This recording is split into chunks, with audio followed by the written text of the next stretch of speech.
My name is Diane, and for 25 years, I believed I had built something unshakable. I don't say that with pride. I say it the way you'd describe a house you lived in for decades, before you found out the foundation had been cracked the whole time, quietly under the floorboards while you rearranged the furniture and repainted the walls and never once thought to look down. I was 52 years old. I had a husband named Robert, a career I'd worked hard for as a hospital administrator, two grown children who called on Sundays, and a best friend named Linda, who I had known since we were both 29 years old, pushing strollers around the same cul-de-sac in a subdivision neither of us could really afford at the time. 20 years, that's not a friendship. That's a life co-authored by two people. Linda and I had raised our kids 3 houses apart. We had traded casseroles during illnesses and childbirths and funerals. I was there the night her first husband, Danny, walked out and left her with 2 kids and a mortgage and a stack of unpaid bills he'd hidden in a drawer. I sat on her kitchen floor with her at 2 in the morning while she cried so hard she couldn't breathe. And I promised her the way you promise things at 2 in the morning, meaning every word of it, that she would never be alone as long as I was alive. She, in turn, was there for me. When my mother died, Linda drove 4 hours in an ice storm to sit with me in a funeral home in Ohio. When Robert and I went through a rough patch in our 30s, the kind of rough patch marriages either survive or don't. Linda was the one who told me to fight for it, who reminded me why I'd married him in the first place. She liked Robert. She always had. She used to joke that he was the good one. The husband who remembered anniversaries and opened doors and still, after all these years, reached for my hand at red lights. I tell you all of this not to set a scene, but because I need you to understand what I actually lost and when and how much of it I didn't even know I was losing while it was happening. So when Linda called me on a Tuesday evening in March, breathless laughing, practically singing into the phone, "Diane, I have to tell you something. Are you sitting down?" I felt nothing but pure, uncomplicated joy for her. She was 54. She had been alone for 11 years, raising her kids by herself, working 2 jobs at one point just to keep the house. She deserved happiness the way very few people I know actually deserve it. She had earned it brick by brick through years when happiness wasn't anywhere close to available to her. "I'm getting married," she said. I actually gasped out loud into the phone, the way you do when you're genuinely surprised and genuinely thrilled. "Linda, oh my God, when did this happen? Who is he? Why didn't you tell me you were seeing someone?" "It happened fast," she admitted, and there was something in her voice I now understand looking back was not embarrassment about the speed of it, but something closer to nerves. At the time, I read it as romantic giddiness. "We met for—" I know how that sounds. But Diane, when you know, you know. I haven't felt like this in years, maybe ever. 4 months. I remember thinking that was fast, but not alarming. People our age, I told myself, don't have decades to waste circling each other. When you've been burned once and you find something that feels right, you don't necessarily need years to know it. "So who is he?" I asked. "Tell me everything." "His name is Craig," she said. "He's a contractor. Divorced, no kids, financially stable. Kind Diane, he treats me like I'm precious. Like I'm something rare. I haven't been treated like that since—" She paused and I heard the old hurt there, the ghost of Danny walking out the door 11 years earlier. "Since maybe never, honestly." We talked for almost 2 hours that night. She told me about their first date, a coffee that turned into dinner that turned into a 4-hour conversation in a parking lot because neither of them wanted to say goodnight. She told me he'd already met her kids and they liked him. She told me the wedding would be small, intimate, maybe 80 people in the fall at a vineyard 40 minutes outside the city. And then she asked me the question I had, if I'm honest, been half expecting the entire call. "Diane, I want you to be my maid of honor." I started crying before I even answered. 20 years of friendship, and here we were, both of us, on the back half of our lives, and she was asking me to stand beside her one more time the way I had stood beside her through every hard thing that had come before. "Yes," I said. "Yes, of course, yes. I would be honored."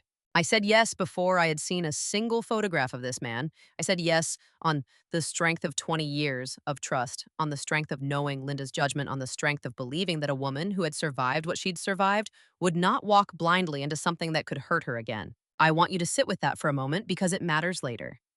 I said yes with my whole heart, with no reservations, with no photograph, with no hesitation at all. I hung up the phone that night and went and found Robert in the den where he was watching some documentary about World War II with his glasses pushed up on his forehead the way he did when he was tired, but didn't want to admit it. "Linda's getting married," I told him, sitting down on the arm of his chair. "She asked me to be maid of honor." Robert looked up at me and smiled that easy, warm smile I had fallen in love with 3 decades earlier, the smile that had gotten me through 2 miscarriages, a job loss, his mother's long decline. "Every hard season 2 people go through in a marriage that actually lasts. And that's wonderful," he said. Good for her, she deserves it. He reached up and squeezed my hand the way he always did and went back to his documentary. I remember that moment so clearly now. Not because anything was wrong in it, because nothing was wrong in it. Because it was the last ordinary night I would have for a very long time and I didn't know it. And he, I would later understand, knew it perfectly well. The photograph came 3 weeks later over lunch. Linda had asked me to meet her at the little bistro downtown, where we'd been having lunch together on and off for almost 15 years. The place with the wobbly outdoor tables and the waiter who always brought Linda's iced tea before she even ordered it. She was practically vibrating with excitement when I sat down. She had her phone out before I'd even gotten my napkin in my lap. Okay, she said.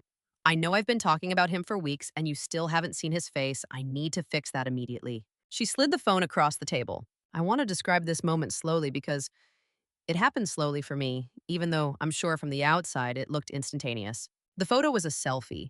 The two of them cheek to cheek, both laughing at something outside the frame, golden late afternoon light behind them. And the man in the photo, the man Linda was going to marry, the man I had already agreed weeks earlier to stand beside her for, was my husband. Not someone who looked like my husband. Not someone with similar coloring. My husband, Robert. The man I had shared a bed with for 25 years. The man whose face I had watched age it year by year, the way you watch a face age when you love it.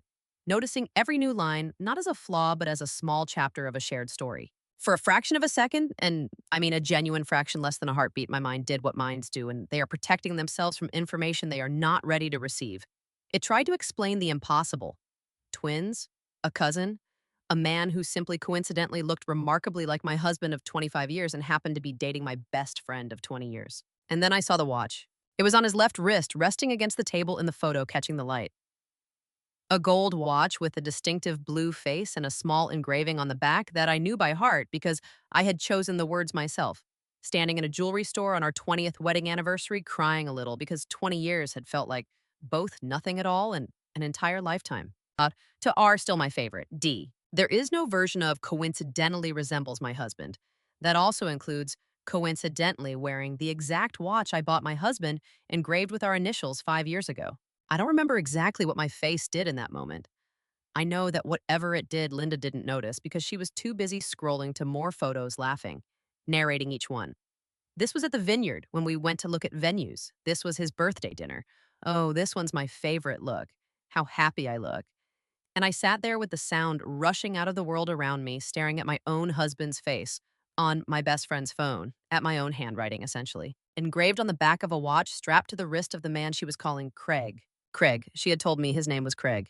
I understood in that moment, sitting at a wobbly outdoor table with a glass of iced tea, sweating onto a paper napkin, that my husband had been lying to my best friend for at least 4 months about his own name. And by extension, lying to me about I didn't yet know what. I didn't yet know the shape of it. I only knew that the floor I had been standing on for 25 years had just been revealed to be something else entirely, something I couldn't yet see the bottom of. I want to tell you what I did next because I think it's the part of the story people find hardest to believe, and I understand why. I smiled. He's handsome, I said. My voice came out normal, steady. I've thought about that 1,000 times since. How a woman's voice can stay perfectly level while the rest of her is in free fall. You two look really happy. We are, Linda said, beaming, taking her phone back, cradling it for a second like it held something precious. Diane, I really think this is it. I really think after everything, I finally got it right. I looked at my oldest friend's face, genuinely happy, genuinely hopeful, more lit up than I had seen her in over a decade, and I understood, with a clarity that felt almost violent, that whatever was happening here, Linda did not know. She believed completely that she was in love with a divorced contractor named Craig, who had no children and no history that connected to me in any way. She had no idea that the man in her photographs had a wife of 25 years sitting 3 feet away from her, holding a menu, ordering the chicken salad in a voice that did not shake even once. I'd love to, I said, when she asked me again formally this time if I would still be her maid of honor now that I'd seen him. Now that you know he's real? She laughed. Not just a fantasy I made up in my head. I'd love to. I have turned those 3 words over in my mind more times than I can count in the months since that lunch. At the time, I told myself I said them because I needed time to understand what I was looking at before I did anything that couldn't be undone. I told myself I said them because exploding at that table in that moment would only hurt Linda, would blow up her happiness based on information I didn't yet fully understand in a public restaurant, with no evidence beyond a watch and a resemblance. But if I'm honest with you, and I want to be honest with you, there was something else underneath that decision, too. A cold, quiet part of myself that was already calculating, already understanding that the moment I said anything, Robert would know that I knew, and whatever explanation he had prepared, because men like Robert always have an explanation prepared, even if they don't know yet that they'll need it, would be deployed immediately. And I would lose whatever narrow window existed where I could find out the truth on my own terms before he had a chance to shape it for me. I finished my chicken salad. I told Linda the venue sounded beautiful. I asked to see more photos, and I looked at each one at my husband's face. In a golf shirt I recognized, standing in front of a lake house I did not recognize. And I filed every detail away like evidence because some instinct in me, some old and unsentimental part of my brain, had already understood what the rest of me wasn't ready to admit. This was not going to be a misunderstanding I could clear up with one honest conversation. This was going to be a war, and wars are not won by the side that panics first. I drove home from that lunch and did not go inside right away. I sat in the driveway for 11 minutes. I know because I watched the clock on the dashboard the entire time, unable to make myself move, running through over and over every possible innocent explanation and finding every single time that none of them survived contact with an engraved watch. When I finally went inside, Robert wasn't home yet. He'd told me that morning he was playing golf with the guys from the club and would be back around 6. It was 2:40 in the afternoon. I had almost 3.5 hours. I went upstairs to our bedroom to his side of the closet to the small wooden valet box on his dresser where he kept his watches, his cufflinks, the loose change from his pockets, a decade's worth of small masculine debris. I had walked past that box 10,000 times without a single thought. I had bought it for him actually for a birthday years earlier. The gold watch with the blue face wasn't there. I want to tell you that I already knew that finding it empty was a formality, a confirmation of something I'd already accepted. But there is a particular kind of grief in confirmation, even when you're braced for it. Some small, stupid, hopeful part of me had been holding on to the idea that maybe the watch was sitting right there in the box, that maybe I'd bought Robert a twin of some watch already on the market, that maybe I had simply, through some coincidence too enormous to comprehend, gotten it wrong. The box was empty of that particular watch. Everything else was there, just that one gone. I sat down on the edge of our bed, the bed we had shared for 25 years, the bed where he had held me through 2 miscarriages and his mother's death and every hard year in between, and I made a decision that I still to this day believe was the right one, even though it cost me something to make it. I decided I was not going to confront him, not yet. I am aware of how that sounds. I am aware that most advice you'll hear says confront it immediately, get it out in the open, demand the truth. And maybe that's right for some women in some marriages. But I had watched Robert navigate difficult conversations for 25 years. I had watched him on smaller matters, a fender bender he didn't want to tell me about a missed mortgage payment he'd covered, before I noticed construct careful, plausible, calm explanations under pressure. He was good at it. Not because he was a natural liar, I don't think, but because he was in general a careful and controlled person. And that carefulness, which I had loved in him for so long, would work entirely against me if I confronted him with nothing but a photograph and an empty jewelry box. If I said anything now, he would have an answer ready within seconds. That's not my watch, it just looks similar. I gave that watch away years ago, I never told you. You're imagining things. And Linda Sweet, trusting 11 years alone Linda, might believe him over me, or at the very least might be thrown into such confusion and denial that the truth would take months to surface if it surfaced at all, while I stood there having already burned whatever advantage silence gave me. So I decided to become, for the first time in my adult life, a detective in my own marriage. Over the following 2 weeks, I built a case with a patience that frightened me a little looking back. I am by profession a hospital administrator. I am good with records, with documentation, with finding the gaps between what people say happened and what the paperwork actually shows. I put that skill to use in a way I never imagined I'd need to. I started with our joint credit card statement, which I had access to but rarely looked at closely since Robert had always handled the bill paying. Going back 6 months, I found a pattern that once I saw it, I couldn't unsee. A hotel charge in a town 45 minutes away, dated a Tuesday when Robert had told me he was working late. Another one 2 weeks later, a florist charge for $180 that had never resulted in any flowers appearing in our house. A charge from an outdoor gear store for what I now suspected might have been the golf shirt I'd recognized in one of Linda's photographs, the one from the lake house. The lake house, I found it too. Robert had 6 years earlier inherited a small property from an uncle on a lake 2 hours north. a place he'd always described to me as basically a shack not worth the drive. We'll sell it eventually. We had never sold it.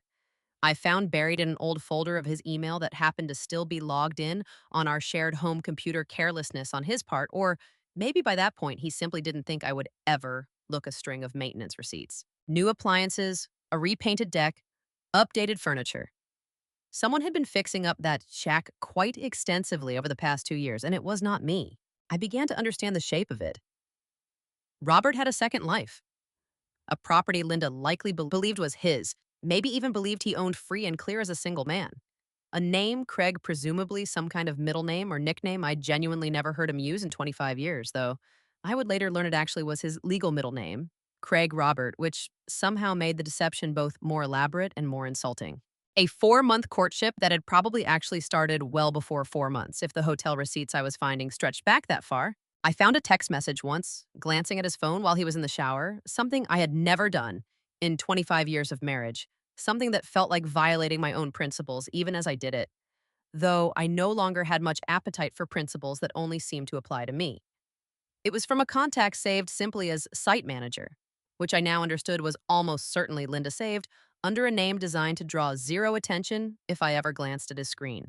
Can't wait for the vineyard tour sat. Wear the blue shirt, you know I love it on you. Love you so much, can't believe I get to marry you. I put the phone down exactly where I'd found it and went and stood in the backyard for a long time, looking at nothing in particular, feeling something in my chest that I can only describe as a controlled detonation.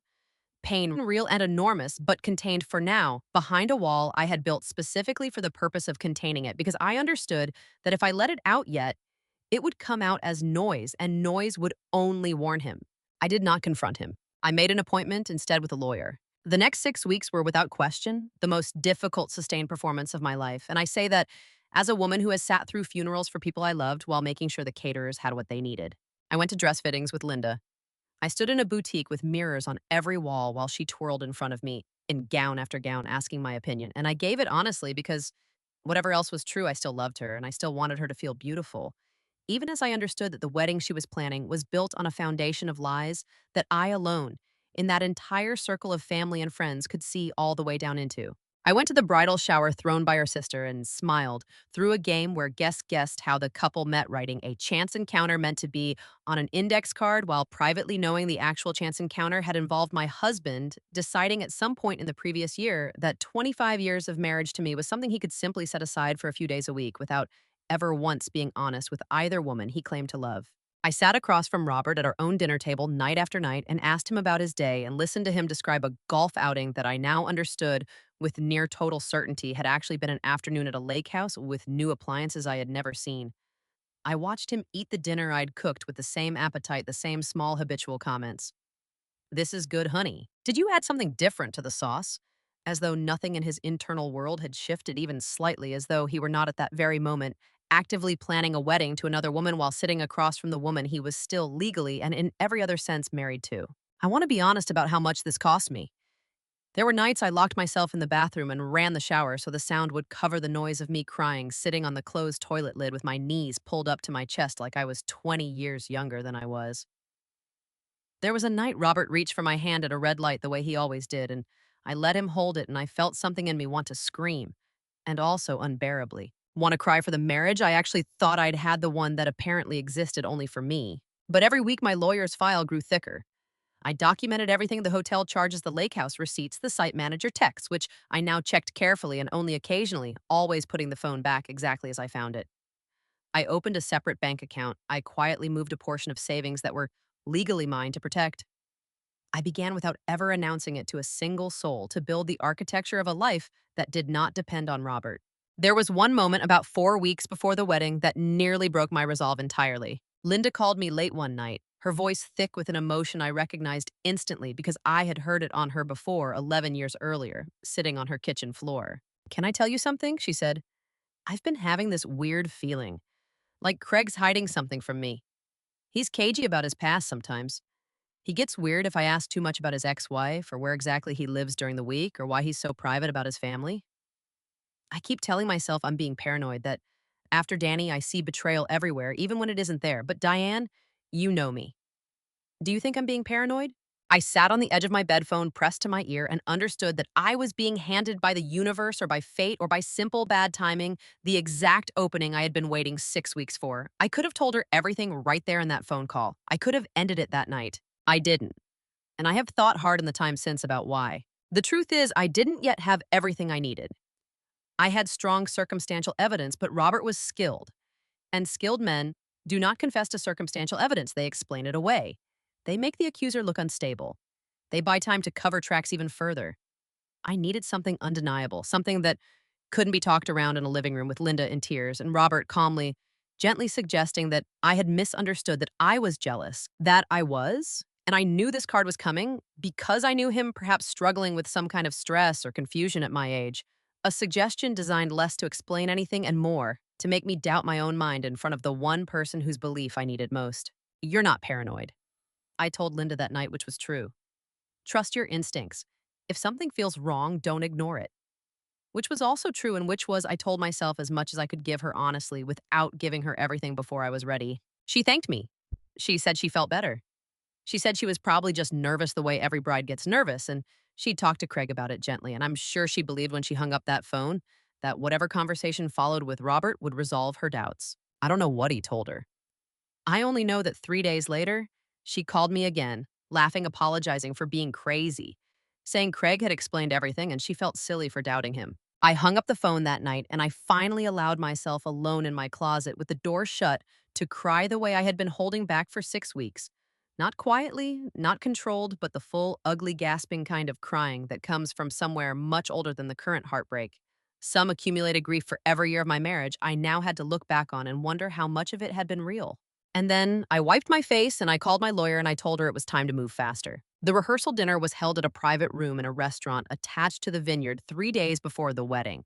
40 guests in attendance, close family, the wedding party, a handful of old friends on both sides. I had by that point everything I needed. My lawyer had helped me obtain through channels I won't detail here full documentation, the deed to the lake house, still legally in Robert's name, that he had quietly been representing to Linda as his own primary residence. Financial records showing the wedding, the venue, the caterer, even Linda's dress had been substantially funded from an account that traced back to money withdrawn from our joint accounts over the preceding year. Money I had noticed disappearing in small increments and assumed, God help me, was going toward retirement planning he'd mentioned wanting to look into. Text messages, hotel records, and most damning of all, a marriage license application Robert had filed under his legal name, Craig Robert Whitfield, which was in fact entirely legal to use, since it was genuinely his name, but which he had never once used in 25 years of marriage to me. Precisely because it would have made this second life instantly discoverable to anyone who knew him as Robert. I sat through the rehearsal itself in a kind of suspended calm. I still don't fully understand watching Linda walk down a small aisle on the arm of her brother, practicing her vows with the tremulous joy of a woman who believed completely that she was about to marry the love of her second chapter in life. I watched Robert stand at the front in a suit I recognized, wearing an expression of tenderness I also recognized, because I had once been on the receiving end of that exact expression for 25 years. At dinner, I waited until the toast began. Linda's brother spoke first, warm and a little clumsy the way brothers usually are. Linda's daughter spoke next through tears, thanking Craig for making her mother happier than she'd seen her in over a decade. And then Linda, glowing, stood to thank everyone for being there and turned to me specifically. And Diane, she said, raising her glass toward me, my best friend of 20 years, who I honestly don't think I could be standing here without. You've supported me through everything. I am so grateful you're standing beside me for this, too. I stood up. I had rehearsed almost nothing of what I said next because I had learned over 6 weeks of quiet investigation that Robert was skilled at responding to prepared speeches, and I wanted for once to give him nothing to prepare for. Thank you, Linda, I said, and my voice to my own surprise was steady. I have loved you for 20 years, and everything I'm about to say I say because of that love, not despite it. I turned then, not to Linda, but to the head of the table, to Robert, sitting there in his rehearsal suit with a champagne glass halfway to his lips. I need everyone here to know, I said, that the man Linda is planning to marry in 3 days is already married. To me, 25 years. His name is Robert. Craig is his middle name, which he has apparently decided to use for the first time in his adult life, specifically to build a second household with my best friend while remaining legally married to me. I have the marriage license we filed 25 years ago. I have hotel receipts, maintenance records for a lake house he told Linda was his own property, and bank statements showing our joint savings partially funding this wedding. I am not confused. I am not paranoid. I am not, as I suspect he may try to suggest, in any way mistaken. I have never before or since watched a room go that silent that fast. Linda's face, I will carry the image of Linda's face for the rest of my life. Not anger, not yet. Just a kind of falling, a visible collapse of the ground beneath her, the specific expression of a woman watching her second chance at happiness reveal itself in real time in front of 40 people to have been built on nothing at all. Robert did exactly what I had spent 6 weeks preparing for. He stood up. He said my name in a low, careful, placating voice. Diane, honey, this isn't the place. Let's talk about this privately. The exact tone he had used on smaller disagreements for 25 years, the tone designed to make me feel in front of an audience that I was the one being unreasonable. No, I said. We are not going to talk about this privately, Robert, because privately is exactly where you've kept this for at least a year. And I am done doing you the favor of privacy. I set an envelope on the table in front of Linda, copies not originals. My lawyer had been very specific about that, containing everything: the deed, the bank records, a printed photo of the marriage license from 25 years earlier, my own signature next to his, dated and unmistakable. I'm sorry, I told her, and I meant it more than I have ever meant anything. I found out 6 weeks ago at the same lunch where you showed me his photo. I recognized the watch, the one I gave him for our anniversary 5 years ago. I didn't tell you right away because I needed proof he couldn't talk his way around, and I was terrified that if I told you too early, he'd convince you I was the problem. I am so sorry you had to find out this way. You deserved better than any part of this from him, and honestly from me too, for not telling you the second I knew. Linda didn't say anything for a long moment. Then she picked up the envelope with hands that were visibly shaking, opened it, and began to read. I don't need to describe every detail of what happened after that.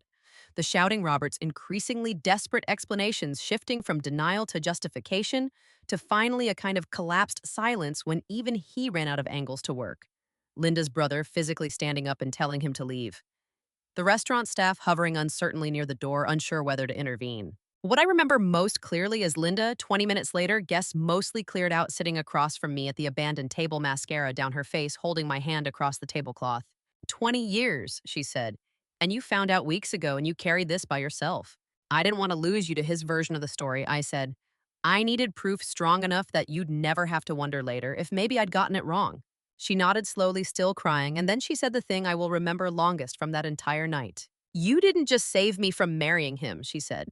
You saved me from spending years wondering if I was crazy for feeling like something was wrong. You believed me before I even said anything. The divorce took 11 months to finalize. Robert tried for a while the way people like him always try to reframe the story, to family, to mutual friends, to anyone who would listen, as a marriage that had grown apart, a wife who had become distant, a second relationship that had simply happened the way these things sometimes do. It didn't work particularly well. The paper trail I had built during those 6 quiet weeks made the reframing difficult. And the 40 people who had been sitting in that rehearsal dinner room made it frankly impossible. The lake house, as it turned out, was solely his to begin with.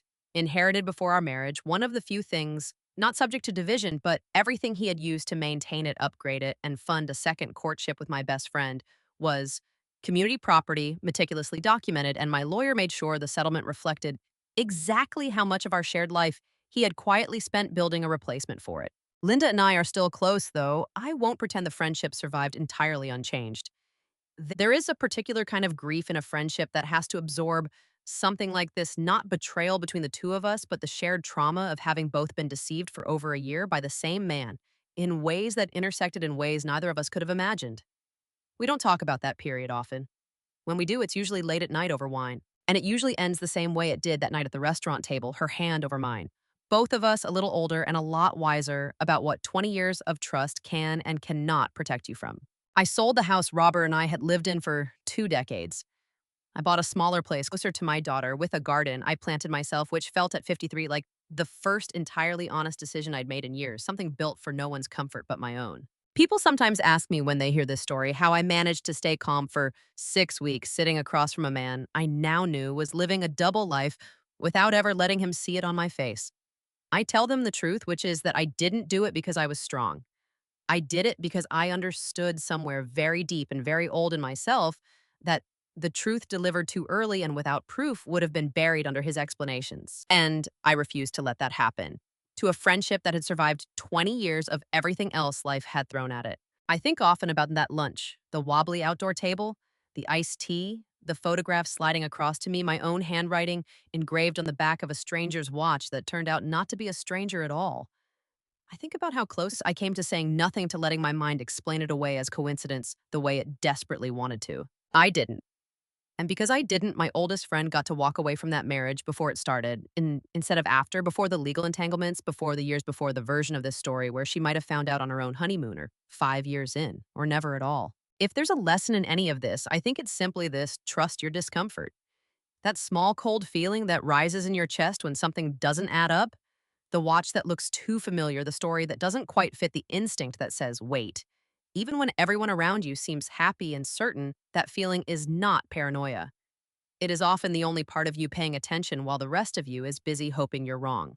I was not wrong. And 20 years into a friendship, 6 weeks of silence, and one envelope on a rehearsal dinner table later, neither Linda nor I have to wonder anymore.